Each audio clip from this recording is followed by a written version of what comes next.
Hi friends, ಇವತ್ತು ಹೆಸರು ಕಾಳು ಮತ್ತು ಹುಳ್ಳಿಕಾಳು ಹಾಕಿಬಿಟ್ಟು ಮತ್ತು ಆಲೂಗಡ್ಡೆ ಹಾಕಿಬಿಟ್ಟು ಮಾಡೋ ಅಂಥ ಒಂದು ಗ್ರೇವಿ ತೋರಿಸ್ತೀನಿ. ಆರೋಗ್ಯಕ್ಕೆ ತುಂಬ ಒಳ್ಳೆಯದು, ಟೇಸ್ಟಿಯಾಗಿ ಕೂಡ ಇರುತ್ತೆ. ಈಗ ಹುಳ್ಳಿಕಾಳು ಇದನ್ನೆಲ್ಲ ತೊಳೆದ್ಬಿಟ್ಟು ಇಟ್ಕೊಂಡು ಇದಕ್ಕೆ ಕುಕ್ಕರ್ಗೆ ಹಾಕ್ಬಿಟ್ಟು ನಾವು 3 ವಿಷಲ್ಲು ಈರುಳ್ಳಿ ಟೊಮೊಟೊ ಹಾಕ್ಬಿಟ್ಟು 3 ವಿಷಲ್ ಇದನ್ನು ಕೂಗಿಸ್ಕೋಬೇಕಾಗುತ್ತೆ. ತುಂಬ ಟೇಸ್ಟಿಯಾಗಿರುತ್ತೆ. ಹುಳ್ಳಿಕಾಳು ಮತ್ತು ಹೆಸರು ಕಾಳು ಆರೋಗ್ಯಕ್ಕೆ ತುಂಬ ಒಳ್ಳೆಯದು ಕೂಡ. ನೋಡಿ, ಇದು ಇವಾಗ 3 ಕೂಗಿಸ್ಕೊಂಡು ಬೆಂದಿದೆ.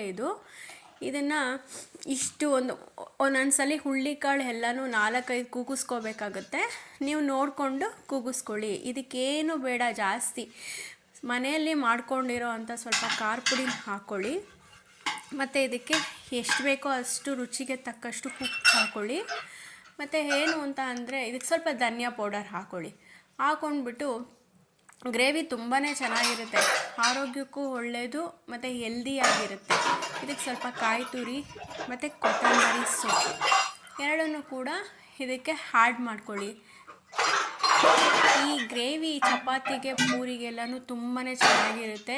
ನೀವು ಒಂದ್ಸಲಿ ಟ್ರೈ ಮಾಡಿ ನೋಡಿ, ಇದ್ರ ಟೇಸ್ಟ್ ತುಂಬ ಚೆನ್ನಾಗಿರುತ್ತೆ. ಯಾವುದೇ ರೀತಿಯಾದ ಆ್ಯಸಿಡಿಟಿ, ಗ್ಯಾಸ್ಟ್ರಿಕ್ಕು ಏನೂ ಆಗೋದಿಲ್ಲ, ತುಂಬಾ ಚೆನ್ನಾಗಿರುತ್ತೆ. ಮತ್ತು ಇದಕ್ಕೆ ಒಂದು ಒಗ್ಗರಣೆನ ಹಾಕ್ಕೊಳ್ಳಿ.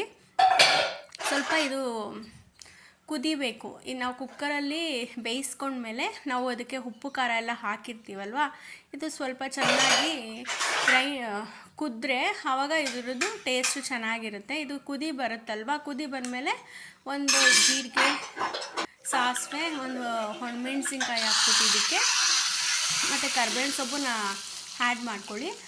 ಹಾಕ್ಕೊಂಡು ಮಾಡಿಕೊಂಡ್ರೆ ತುಂಬಾ ಚೆನ್ನಾಗಿರುತ್ತೆ. ಚಪಾತಿ ಪೂರಿಗೆ ಮತ್ತು ಬೇಗ ಮಕ್ಕಳಿಗೆ ಲಂಚ್ ಬಾಕ್ಸ್ಗೆ ಏನಾದರೂ ಪೂರಿ ಚಪಾತಿ ಮಾಡಿದಾಗ ಟೈಮೇ ಸಾಲಲ್ಲ. ಇದನ್ನು ಹಾಕ್ಬಿಟ್ಟು ಇದು ಸ್ವಲ್ಪನೇ ಇಂಗ್ರೀಡಿಯೆಂಟಿಂದ ಕೂಗಿಸ್ಕೊಂಡ್ರೆ ಇದು ಬೇಗನೂ ಆಗುತ್ತೆ ಮತ್ತು ಟೇಸ್ಟಿಯಾಗೂ ಇರುತ್ತೆ, ತುಂಬ ರುಚಿಯಾಗಿರುತ್ತೆ. ಇದು ಮಕ್ಕಳಿಗೆ ಆಗಲಿ ದೊಡ್ಡವ್ರಿಗೆ ಆಗಲಿ ಆರೋಗ್ಯಕ್ಕೆ ತುಂಬ ಒಳ್ಳೆಯದು. ಈ ರೀತಿ ಮಾಡ್ಕೊಂಡು ನೋಡಿ. ನಿಮಗೇನಾದರೂ ಲೈಕ್ ಆದರೆ ದಯವಿಟ್ಟು ಸಬ್ಸ್ಕ್ರೈಬ್ ಮಾಡ್ಕೊಳ್ಳಿ. Thank you.